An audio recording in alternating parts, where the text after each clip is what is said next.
Et le thème cette semaine d'initiative durable finalement englobe tous les sujets dont on a parlé durant 21 semaines puisqu'il va parler de la ville de demain, la ville durable à travers là encore 2 projets qu'on va découvrir. Le projet notamment Smart Grid Vendée avec Nicolas Jante, bonjour. Bonjour. Vous êtes chargé de développement services énergie environnement au SIDEF qui est le syndicat départemental d'énergie et d'équipement de la Vendée. Donc là encore on met une région, un territoire à l'honneur, on en est ravis. Tout à l'heure on parlait de Grenoble, maintenant c'est la Vendée. Donc voilà, ça se passe à travers toute la France. À vos côtés, parce que vous travaillez évidemment sur ce projet avec des partenaires et notamment ERDF. Régis Ledrezen, bonjour. Bonjour. Vous êtes chef de projet donc Smart Grid Vendée pour ERDF. On va parler de ce projet avec vous dans un instant, mais aussi on va parler globalement de cette ville durable avec vous, François Moisan, bonjour. Bonjour. Vous êtes donc directeur exécutif stratégie, recherche et internationale de l'ADEME. Vous nous avez accompagnés, soutenus, on va dire, pendant 21 semaines à travers ces projets qu'on a pu présenter. Alors évidemment, vous êtes un peu le monsieur scénario énergétique de l'ADEME. Vous participez actuellement au débat sur la transition énergétique. C'est vrai qu'on parle beaucoup d'énergie, mais il ne faut pas oublier qu'il n'y a pas que l'énergie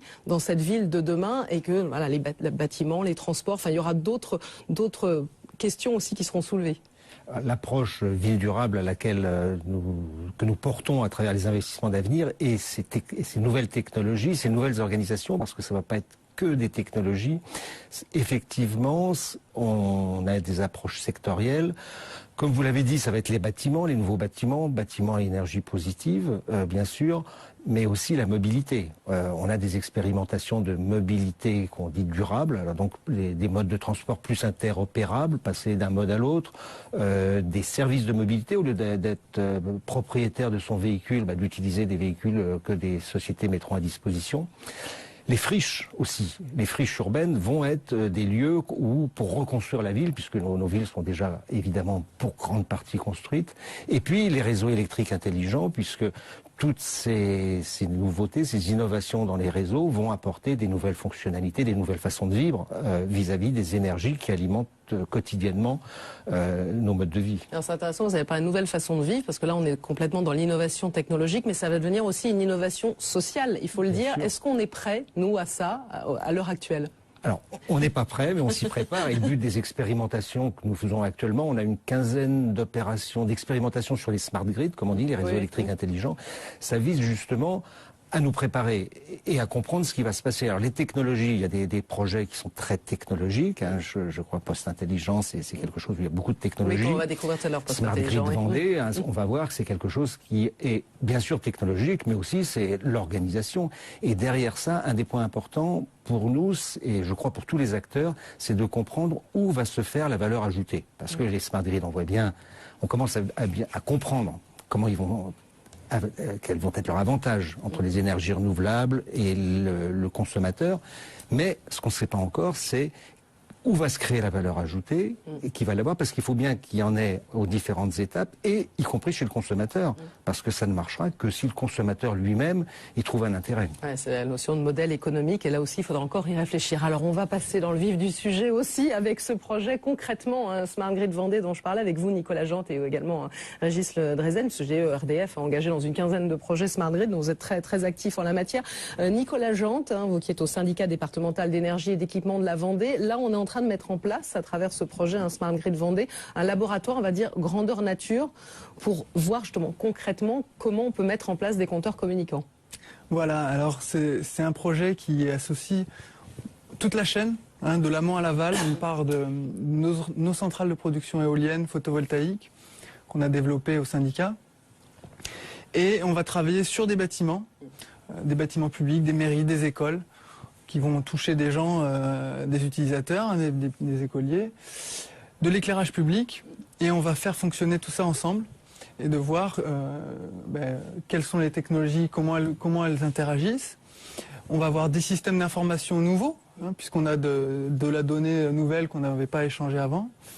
Et nous, on va s'attacher en tant que collectivité à ce que tout ça se fasse dans l'intérêt général et que la valeur justement dont on parlait soit répartie de façon équitable entre les différents acteurs, les producteurs, les consommateurs, le distributeur, Et aussi les nouveaux acteurs qui vont voir le jour dans ces systèmes. C'est intéressant, ce qu'on part à l'échelle d'un territoire, à Nicolas Jante, c'est que la Vendée déjà est très en pointe en la matière. Je crois avec 8% de l'électricité qui est produite par de l'énergie renouvelable, contrairement à 4 en moyenne sur le reste de la France. Donc déjà, vous avez un engagement dans la matière. Tout à fait, tout à fait. Ça a commencé dès 2002. On a inauguré le premier parc éolien en 2002. Et il y a cette volonté de nos élus, qui est un peu la force qu'on a en Vendée du syndicat, d'aller de l'avant sur ce sujet-là.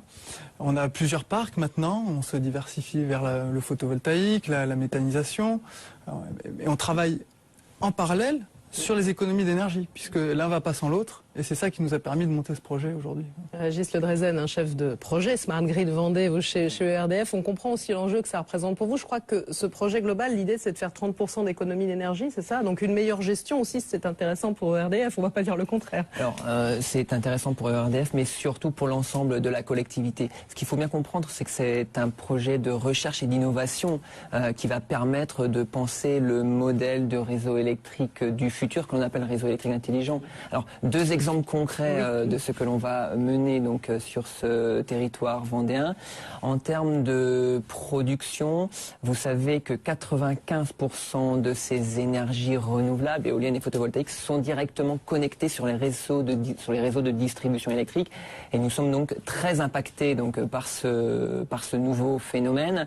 On va donc déployer des capteurs de nouvelle génération qui vont permettre de prévoir cette production d'électricité directement injectée sur le réseau et de prévoir une observabilité de ces réseaux. Par conséquent, on va pouvoir piloter en temps réel et de manière dynamique cette électricité, c'est-à-dire acheminer cette électricité qui est produite localement sur des zones de consommation. Ça, c'est le premier élément sur la production. Mais aussi les nouveaux modes de consommation, on peut citer le véhicule électrique. Oui. Alors, pour que les téléspectateurs comprennent parfaitement en fait ce que l'on... aussi, il faut pas les oublier. Exactement. Comprennent le sens de l'expérimentation. Je vais rappeler ce que les énergéticiens ont l'habitude d'appeler la pointe de consommation, le pic de consommation dont vous parliez tout à l'heure. Un soir, en hiver, quand tout le monde rentre chez soi au foyer vers 19h, on a un moment de consommation qui a des sommets. Et bien tout l'intérêt dans Smart Grid Vendée, c'est que grâce au déploiement des compteurs communicants et des solutions innovantes dans les bâtiments, on va pouvoir piloter cette consommation en demandant par exemple au consommateur, on parle toujours du consommateur au cœur de la chaîne, de diminuer son chauffage de 1 degré pendant quelques minutes et ainsi diminuer ce pic de consommation. Donc voilà deux exemples concrets de ce qui sera réalisé donc sur le territoire. Ça permet donc d'automatiser les réseaux pour 3 éléments. Insérer ces énergies renouvelables à moindre coût pour l'ensemble de la collectivité, diminuer ces pics de consommation et puis utiliser cette consommation localement. Voilà 2 exemples concrets. Un projet au total, 28 millions d'euros avec un consortium. Évidemment, il y a vous, mais il n'y a pas seulement, il y a Actility, Alstom, aussi Legrand, aussi engagé, le CNAM, enfin on pourrait en citer beaucoup, RTE aussi, il faut le dire. D'ailleurs, on va en parler dans un instant. RTE, François Moisan, qu'est-ce que ça vous inspire, ce que vous entendez à travers ce projet Smart Grid Vendée? Ce qui vient d'être dit, ça illustre tout à fait les enjeux par rapport au débat sur la transition énergétique. On va avoir des énergies renouvelables qui sont intermittentes, on le sait bien, le vent, le soleil. On va déjà pouvoir les prévoir. Déjà, elles seront plus prédictibles, donc elles seront plus non prédictibles. Et puis, on va pouvoir les valoriser, les utiliser. Actuellement, effectivement, on peut imaginer qu'on serait contraint sur le volume global parce qu'on ne saurait pas les utiliser. On doit avoir 20% de notre mix énergétique d'énergie renouvelable, 23% pour la France, d'après la directive européenne en 2020. Et au-delà, les discussions sont pour des chiffres beaucoup plus importants. Et il faut, pour ça, avoir ces outils pour absorber ces énergies renouvelables et les utiliser. Alors, qu'est-ce qui va se passer quand vous dites pilotable? Ça veut dire que notre machine à laver, elle va se mettre en marche au moment où il y aura du vent ou au moment où il y aura du soleil. Moi, ça m'est égal qu'elle se mette en marche à 8h du matin ou à 14h. Donc, c'est ça. Alors, ça paraît futuriste, mais ça va être bientôt. Et l'autre, et ce que vous évoquiez, effectivement, cette pointe du soir, il faut bien voir les chiffres qu'on a. Actuellement, on parle, alors je vais dire un chiffre, on parle de quelques 40, 50 euros du mégawattheure pour le prix moyen traditionnel. En février, on a eu ça peut atteindre plusieurs milliers d'euros, 3 000 euros du mégawattheure pendant quelques heures. J'avais un chiffre aux États-Unis, 500 euros du mégawattheure pendant quelques heures. Donc on voit bien l'enjeu. Nous, consommateurs, on ne le voit pas parce que effectivement, les fournisseurs et ERDF nous envoient une facture où c'est tout le temps le même prix. Mais on voit bien qu'on sera récompensé. C'est ça l'intérêt que je dis pour les consommateurs, c'est qu'on sera récompensé si on peut décaler nos consommations. Donc on comprend les enjeux environnementaux, les enjeux économiques aussi. Vous avez parlé aussi finalement à travers tout ça, et vous avez parlé d'RTE tout à l'heure. Il y a un autre projet qui est développé, ce qu'on l'a souligné justement, c'est postes intelligents, à la fois porté par ERDF et par RTE, parce que l'idée aussi c'est d'optimiser, de sécuriser aussi ce système électrique. Vous allez découvrir ça à travers un reportage signé Juliane Antoine.